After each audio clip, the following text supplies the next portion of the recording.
আসসালামু আলাইকুম রহমতুল্লাহ। একটি গুরুত্বপূর্ণ প্রশ্ন এসেছে, সেটা হচ্ছে যে আমার সাথে আমার স্বামীর ছাড়াছাড়ি হয়ে গিয়েছে। আমাদের ১.৫ বছরের একটা বাচ্চা আছে। এখন এই বাচ্চা নিয়ে আমাদের উভয়ের ভিতরে মামলা মোকদ্দমা বিভিন্ন রকম ঝামেলা চলছে। কোরআন এবং হাদিস থেকে দলিল দিয়ে জানাবেন যে এই বাচ্চার ক্ষেত্রে কি সমাধান হবে। ইনশাআল্লাহ আমরা উভয়ই কোরআন এবং হাদিসে বিদ্যমান সমাধানটি আমরা মেনে নিব।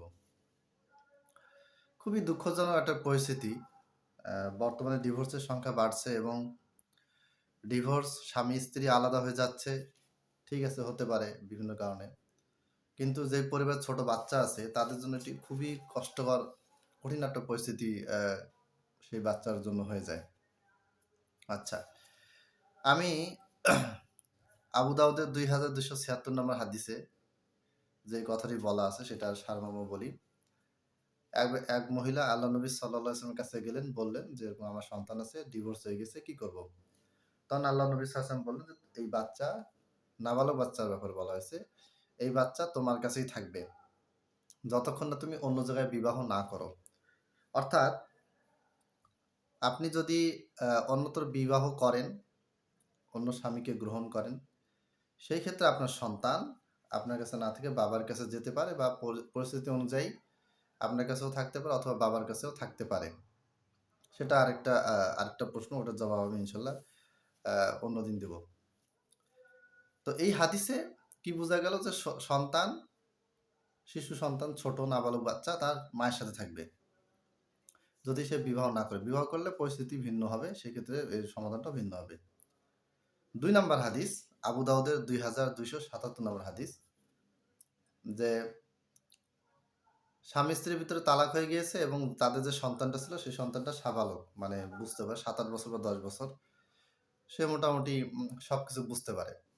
নাবালক শিশুর ক্ষেত্রে নবী সাল্লাল্লাহু আলাইহি ওয়াসাল্লামের বক্তব্য হচ্ছে, হাদিসের বক্তব্য হচ্ছে যে নাবালক শিশু মায়ের কাছে থাকবে।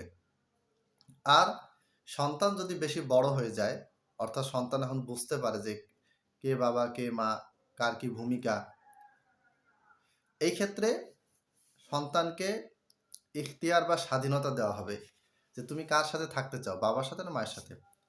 তো আল্লাহ নবী সাল্লাল্লাহু আলাইহি ওয়াসাল্লামের জামানায় এরকম ঘটনা ঘটলো, ওমর রাদিয়াল্লাহু আনহু বিভিন্ন সময় একই ঘটনা ঘটেছে। সেখানে কি করা হয়েছে, বাবাকে একদিকে মাকে আরেক দিকে এবং মাঝখানে সন্তানকে বসিয়ে দেওয়া হয়েছে। আর বলা হয়েছে যে তুমি কাকে চাও, তোমার বাবার সাথে যেতে চাও না তোমার মায়ের সাথে যেতে চাও। আবু দাউদের 2277 নম্বর হাদিসে বলা হয়েছে, পুরো হাদিসের ভিতরে যখন শেষের দিকে বলা হয়েছে, যখন সেই সন্তানকে জিজ্ঞেস করা হলো যে তুমি কার সাথে যেতে চাও, তোমার বাবার সাথে না তোমার মায়ের সাথে, কার সাথে থাকতে চাও, তখন সে সন্তানটি কি করলো, ফা আখাযা বিয়াদি উম্মিহি, সে তার মায়ের হাত ধরলো, ফানতালাকাত বিহি, এবং তার মা তাকে নিয়ে চলে গেল।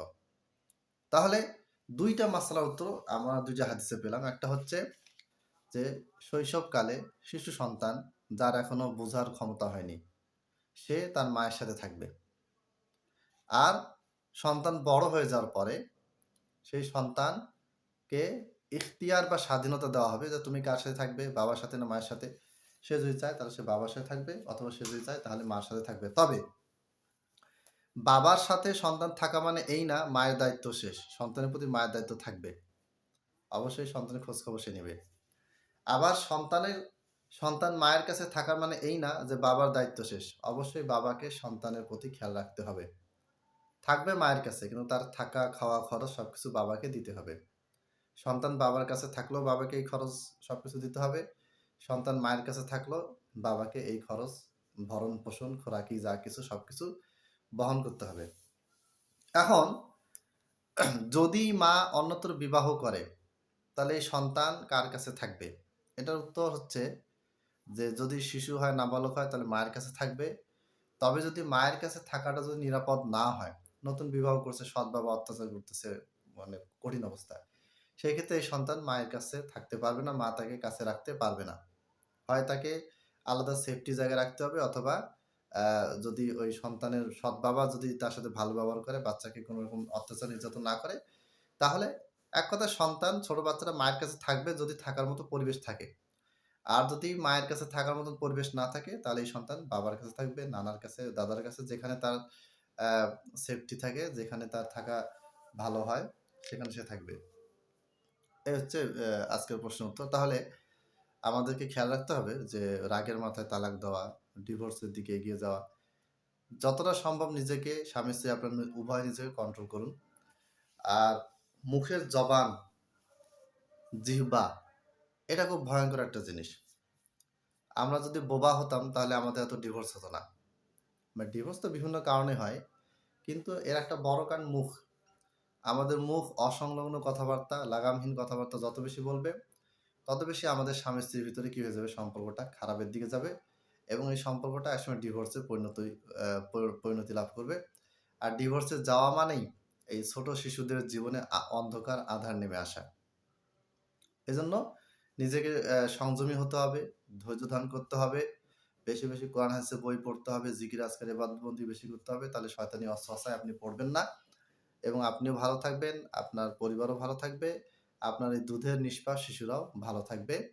এরপর যদি কোনো কারণে বাধ্য হয়ে যে তালাকে যেতে হয়, তো সেটা রাস্তা তো খোলা আছে। তবে সর্বাত্মক চেষ্টা করবেন কেবলমাত্র স্বামী স্ত্রী আপনাদের ভিতরকার দ্বন্দ্বের কারণে, ইগোর কারণে বা বিভিন্ন কারণে নিজেদের ইমেজ রক্ষার্থে, নিজেদের স্বার্থের দিকে তাকিয়ে কখনোই ডিভোর্সের সিদ্ধান্ত নেবেন না। সবসময় সন্তানের দিকে তাকিয়ে নিজেকে সেভ করার চেষ্টা করবেন। নিজের জবানকে সংযত রাখার চেষ্টা করবেন। ইনশাআল্লাহ এটা সন্তানের জন্য ভালো হবে, আপনার জন্য ভালো হবে, আপনার যে সঙ্গী সাথী আছে তার জন্য এটা ভালো হবে। আল্লাহ তাআলা আমাদেরকে বুঝার তৌফিক দান করুন। আর সর্বদা সূরা আসরে যে ৪ টা শিক্ষা দেওয়া আছে, এই শিক্ষাটার দিকে আমাদেরকে মনোনিবেশ করতে হবে। আল্লাহ তাআলা বলেছেন, আউযু বিল্লাহি মিনাশ শাইতানির রাজিম, ওয়াল আসর, যুগের কসম, ইন্নাল ইনসানা লাফি খুসর। প্রত্যেকটা মানুষ ক্ষতির মধ্যে রয়েছে। ইল্লাল্লাযিনা আমানু, তবে যারা ঈমান এনেছে তারা বাদে, অর্থাৎ ঈমানদাররা ক্ষতির মধ্যে নেই। ওয়া আমিলুস সলিহাত, এবং সৎ আমল করেছে। ঈমান এনেছে, সৎ আমল করেছে, ২ টা গুণ। ৩ নাম্বার, ওয়াতাওয়াসাউ বিল হাক্কি ওয়াতাওয়াসাউ বিস সবর, অর্থাৎ পরস্পরকে হক পথে অটল থাকার জন্য পরামর্শ দিয়েছে, নিজে থেকেছে হক পথে, অপরকে হক পথে থাকার জন্য পরামর্শ দিয়েছে, নসিহত করেছে। ওয়াতাওয়াসাউ বিস সবর, এবং পরস্পরকে ধৈর্যশীল হওয়ার জন্য, ধৈর্যের উপর অটল থাকার জন্য পরামর্শ দিয়েছে, নসিহা করেছে, নিজেও ধৈর্যশীল হয়েছে, অন্যকেও ধৈর্যশীল হওয়ার জন্য নসিহা করেছে। তাহলে আবার আরেকটা হাদিসে বলা হয়েছে যে আল্লাহ নবী সাল্লাল্লাহু আলাইহি ওয়াসাল্লামের কাছে এক লোক আসলেন, আসার পর বললেন যে, হে আল্লাহর নবী, আপনি আমাকে নসিহা করুন। আল্লাহ নবী সাল্লাল্লাহু আলাইহি ওয়াসাল্লাম বললেন, লা তাগদাব, তুমি রাগান্বিত হবে না। লোকটি আবার জিজ্ঞেস করলো, আপনি আমাকে নসিহত করুন। আল্লাহ নবী সাল্লাল্লাহু আলাইহি ওয়াসাল্লাম তাকে বলেন, লা তাগদাব, তুমি রাগ করবে না। লোকটি আবার আল্লাহ নবী সাল্লাল্লাহু আলাইহি ওয়াসাল্লামকে জিজ্ঞেস করলেন যে, হে আল্লাহ নবী সাল্লাল্লাহু আলাইহি ওয়াসাল্লাম, আপনি আমাকে নসিহত করুন। আল্লাহ নবী সাল্লাল্লাহু আলাইহি ওয়াসাল্লাম তাকে নসিহত করে বললেন, লা তাগদাব, তুমি রাগান্বিত হবে না, রাগ করবে না। দেখেন, ৩ বার আল্লাহ নবী সাল্লাল্লাহু আলাইহি ওয়াসাল্লাম তার কথা কিন্তু বুঝতে পারতেছেন, সে কিন্তু আরো অনেক কিছু শুনতে চাচ্ছে। কিন্তু আল্লাহ নবী সাল্লাল্লাহু আলাইহি ওয়াসাল্লাম কি বললেন? রাগ করো না, রাগ করো না, রাগ করো না। এই রাগ আপনার জীবনে ভয়ঙ্করতম ক্ষতির দিকে আপনাকে নিয়ে যাবে এবং পিছনে ফেরার আর সুযোগ থাকবে না। যত বেশি আপনি রাগী হবেন, তত বেশি আপনার ধ্বংস, আপনার আপনার জীবনটাকে ধ্বংসের দিকে ত্বরান্বিত করবে। অতএব স্বামী-স্ত্রী যারা এখন ডিভোর্স নিতে চাচ্ছেন, ডিভোর্সের দিকে এগিয়েছেন, অথবা ১ তালাক হয়ে গেছে বা ২ তালাক হয়ে গেছে, অর্থাৎ স্বামী-স্ত্রী আবার পূর্বের মতো সংসারে ফেরত যাওয়ার সুযোগ আছে, তারা আল্লাহর হস্তে নিজেদের সন্তানের দিকে তাকিয়ে নিজেদের রাগকে কন্ট্রোল করুন, নিজেদের জিহ্বাকে কন্ট্রোল করুন। শয়তানি ওয়াসওয়াসা থেকে বাঁচার জন্য কোরআন ও হাদিসের দিকে ফিরে আসুন। বেশি বেশি ইবাদত করুন, জিকির আজকার করুন। আর সৎসঙ্গে সর্বনাশ, অসৎসঙ্গে সৎসঙ্গের কি যেন ইয়াটা ভুলে গেছি। সৎসঙ্গে স্বর্গবাস, অসৎসঙ্গে সর্বনাশ। এই আশেপাশে যারা আপনাকে প্রভাবিত করে, সেটা আপনার মা হতে পারে, আপনার বোন হতে পারে, আপনার খালা হতে পারে, আপনার বন্ধু হতে পারে, যে কেউ হতে পারে। যারা আপনাকে কুমন্ত্রণার দিকে, ডিভোর্সের দিকে ঠেলে যাচ্ছে, তাদেরকে আপনি টোটালি এভয়েড করুন। অন্তত কিছুদিনের জন্য হলেও নিজের মাকেও এভয়েড করুন, যদি আপনার মা উস্কানি দেয় যে এই ছেলের সাথে তোর থাকা যাবে না। তাহলে এই জিনিসগুলো আপনারা খেয়াল রাখবেন ইনশাআল্লাহ।